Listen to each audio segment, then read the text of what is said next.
നമസ്കാരം. ദർശന ടിവിയുടെ എല്ലാ പ്രിയപ്പെട്ട പ്രേക്ഷകർക്കും വിരുന്നിൻ്റെ ഒരു പുതിയ അധ്യായത്തിലേക്ക് ഹൃദ്യമായ സ്വാഗതം. വിരുന്നിൻ്റെ ടീം ഇപ്പോഴുള്ളത് സൗദി അറേബ്യയിലെ ദമാമിലാണ്.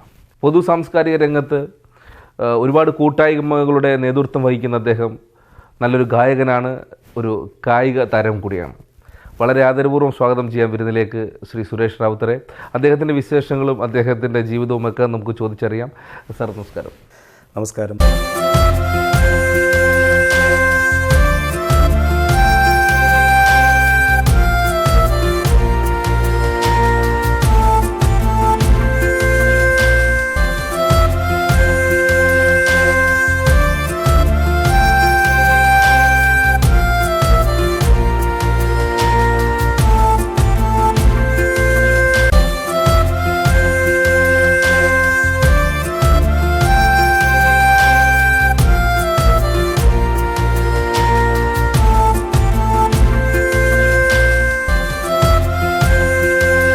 എങ്ങനെയായിരുന്നു താങ്കളുടെ ഒരു പ്രവാസ ജീവിതം ആരംഭിക്കുന്നത്? അതിൽ നിന്ന് തന്നെ നമുക്ക് തുടങ്ങാം.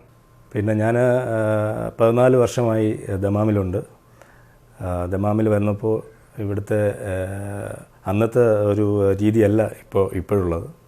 അന്നത്തെ കാലത്ത് പിന്നെ സംഘടനാപരമായ പ്രവർത്തനങ്ങളും അതേപോലെ തന്നെ കായിക പ്രവർത്തനങ്ങൾക്കൊക്കെ പ്രാധാന്യം ഉണ്ടായിരുന്നു, ഇപ്പോഴും ഉണ്ട്. എങ്കിൽ തന്നെയും അന്ന് ഞാൻ തുടക്കത്തിൽ എനിക്ക് സജീവമാകാൻ കഴിഞ്ഞിട്ടില്ലായിരുന്നു.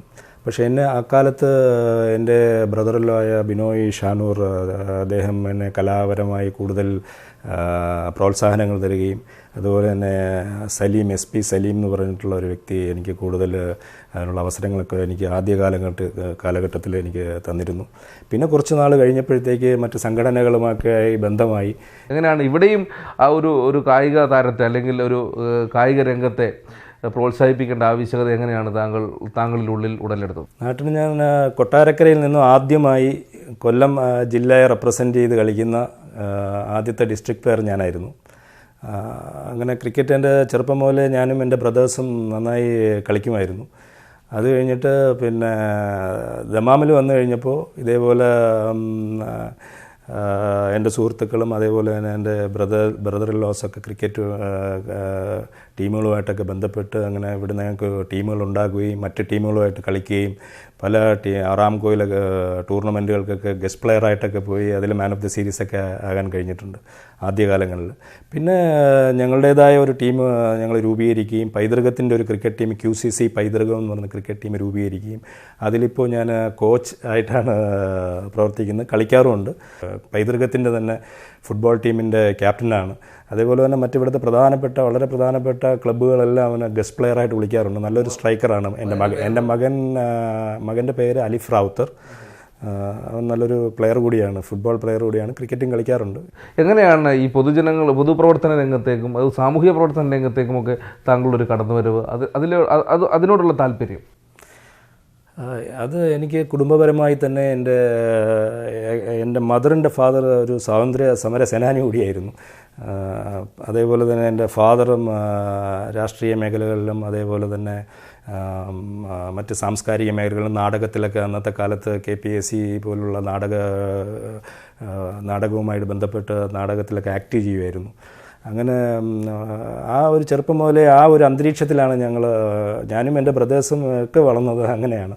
അന്ന് ഞാൻ സ്കൂളിൽ പഠിക്കുമ്പോൾ ഈ ചെയർമാൻ ആയതിനു ശേഷം ആദ്യം ഞാൻ ചെയ്തതെന്ന് പറഞ്ഞാൽ അവിടെ ഒരു ക്രിക്കറ്റ് ടീം ഉണ്ടാക്കുകയും സ്കൂളിനൊരു സ്പോർട്സ് ഡിവിഷൻ ഉണ്ടാക്കുകയും അതിൻ്റെ ക്രിക്കറ്റ് കിറ്റ് അന്നത്തെ കാലത്ത് വാങ്ങുകയും ടൂർണമെൻറ്റ് നടത്തുകയും സ്കൂൾ ലെവലിൽ ടൂർണമെൻറ്റ് നടത്തുകയും ചെയ്തിരുന്നു അന്നത്തെ കാലത്ത്. അങ്ങനെ കൊട്ടാരക്കര എന്ന് പറയുന്ന പ്രദേശത്ത് ഞങ്ങൾക്ക് പ്രതിഭ എന്ന് പറയുന്ന ഒരു ക്ലബ്ബ്, രോഹിണി എന്ന് പറയുന്ന വളരെ പ്രശസ്തമായ കൊല്ലം ജില്ലയിൽ തന്നെ കേരളത്തിൽ തന്നെ അറിയപ്പെടുന്ന ക്ലബ്ബുകളായിരുന്നു.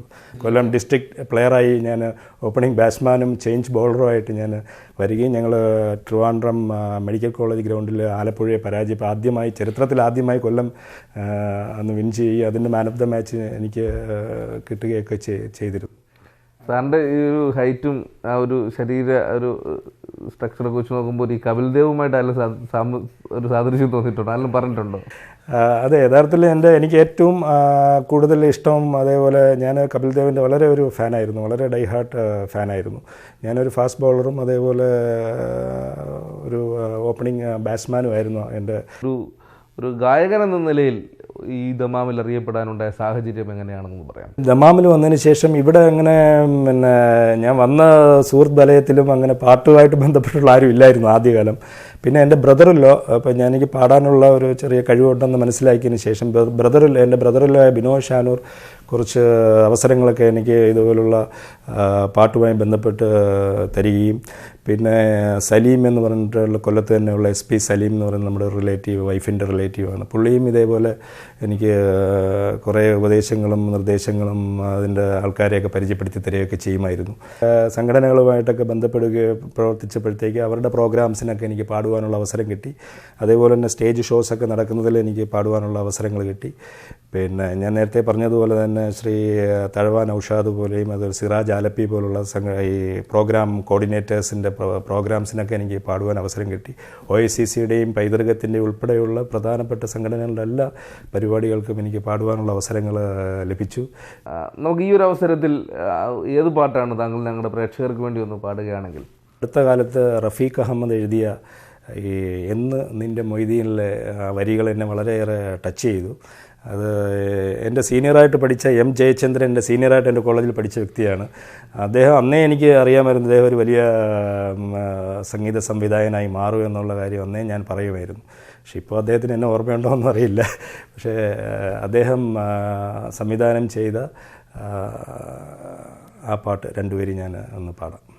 കാത്തിരുന്നു കാത്തിരുന്നു പുഴമേലിഞ്ഞു കടവൊഴിഞ്ഞു കാലവും കടന്നു പോയി വേനലിൽ ദലങ്ങൾ പോൽ വളകളൂർന്നു പോയി. ഓർത്തിരുന്നു ഓർത്തിരുന്നു നിഴലുപോലെ ചിറകൊടിഞ്ഞു കാറ്റിലാടി നാളമായി നൂലുപോലെ നീർത്തുപോയി ചിരി മറന്നു പോയി.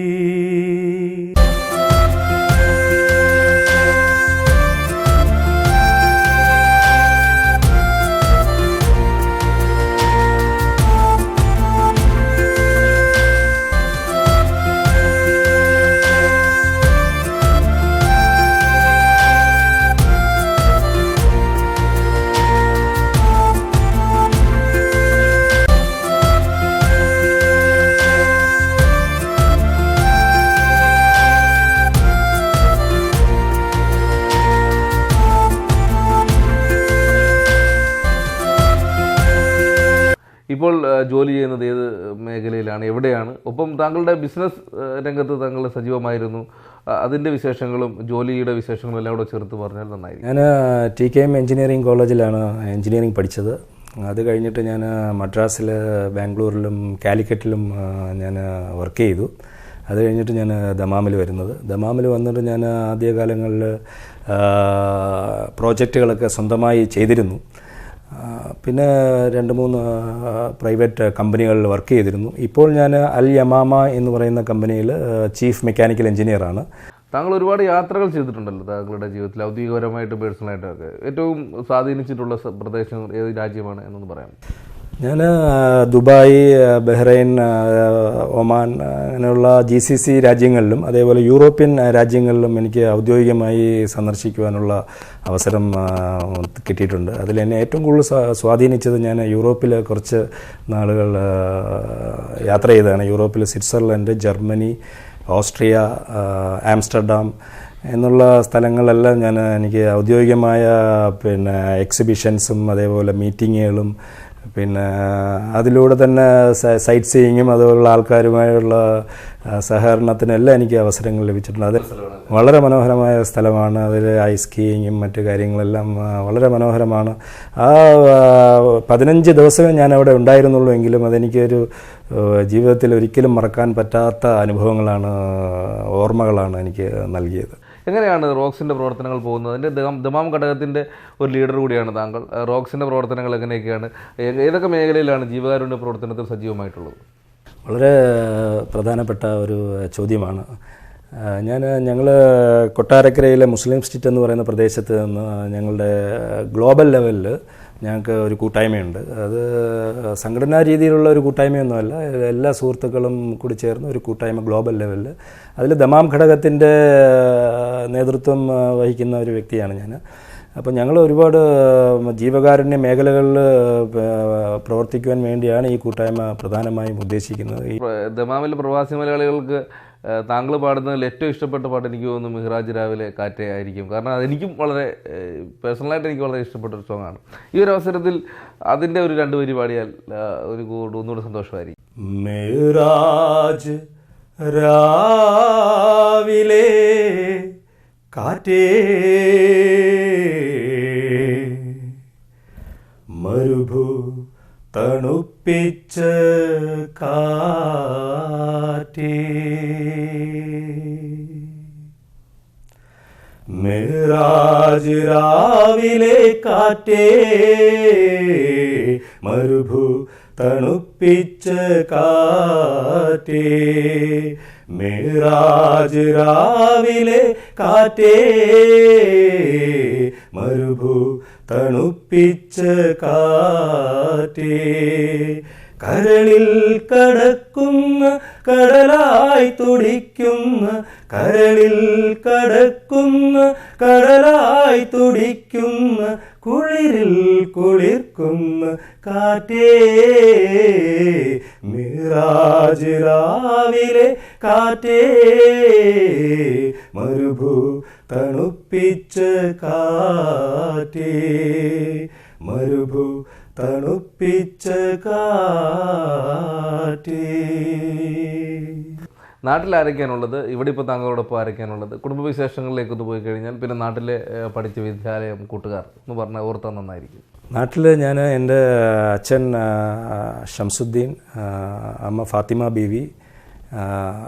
ഷംസുദ്ദീൻ ഗവൺമെൻറ് ഹെൽത്ത് സർവീസിലായിരുന്നു, ഗവൺമെൻറ് ഉദ്യോഗസ്ഥനായിരുന്നു. മദർ ഗവൺമെൻറ് സ്കൂളിലെ ടീച്ചറായിരുന്നു. രണ്ടുപേരും ഇപ്പോൾ ജീവിച്ചിരിപ്പില്ല. പിന്നെ എനിക്ക് 2 ബ്രദേഴ്സും ഒരു സിസ്റ്ററുമാണ്. 2 ബ്രദേഴ്സും ഹെൽത്ത് ഡിപ്പാർട്ട്മെൻറ്റിൽ തന്നെ, ഗവൺമെൻറ് ഹെൽത്ത് ഡിപ്പാർട്ട്മെൻറ്റിൽ തന്നെ വർക്ക് ചെയ്യുന്നു. സിസ്റ്ററിനെ കല്യാണം കഴിച്ച് പത്തനാപുരം എന്ന സ്ഥലത്ത്, എൻ്റെ ബ്രദറിലോടെ പേര് വഹാബ് എന്നാണ്, സിസ്റ്ററിൻ്റെ പേര് സിമി. അവർ ബിസിനസ്സാണ്, റബ്ബറിൻ്റെയൊക്കെ ബിസിനസ്സാണ്. അവരെല്ലാം സന്തോഷമായിട്ടിരിക്കുന്നു. ഇടയ്ക്ക് വിളിക്കാറുണ്ട്.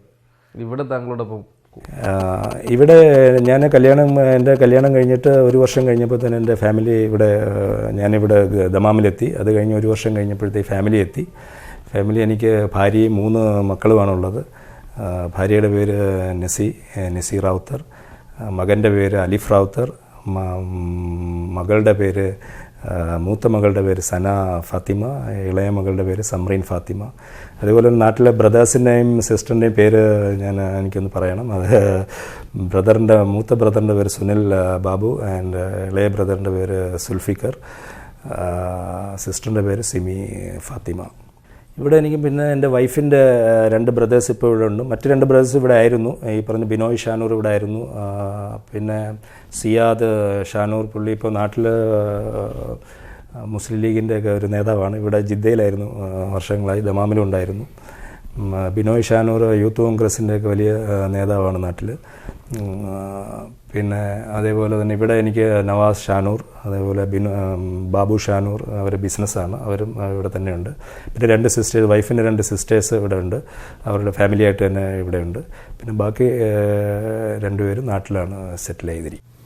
എന്നോ ഞാനെൻ്റെ മുറ്റത്തൊരറ്റത്ത് പുന്നാരിച്ചൊരു മുല്ല നട്ടു, കണ്ണീർ തേവി നനച്ചു കിനാവിൻ്റെ പൊൻതൂവൽ കൊണ്ട് പന്തലിട്ടു, മിണ്ടാതെത്തിയ കാറ്റൊരു കൗതുകം കൊണ്ട വള്ളിയിരുന്നു തൊട്ടു, 2ാം നാളിൻ്റെ ജീവനമുട്ട നെന്തേ വന്നു കട്ടു, ഇരുട്ടിൻ്റെ കൂട്ടിൽ കൊണ്ടിട്ടു, വളയിട്ട കൈകൊട്ടിപ്പാടുന്ന തത്തമ്മ കിളിയോടെ പാട്ടിൽ നോക്കിയിട്ടില്ല ഞാൻ, വന്നാട്ടിപ്പുള്ളിനും മണ്ണാരക്കണ്ണനും വന്നപ്പ ചുട്ട് കൊടുത്തില്ല ഞാൻ.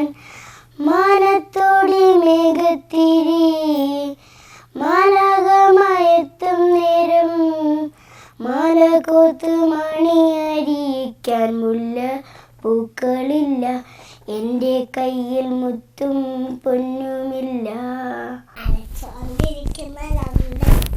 എന്റെ കയറ്റിൽ എന്താ മിനുങ്ങുന്നേ, അതാണ് വാപ്പാ പറയല്ലേ, ഇത് ചെബാറ് കട്ടിയ പൂക്കാലി.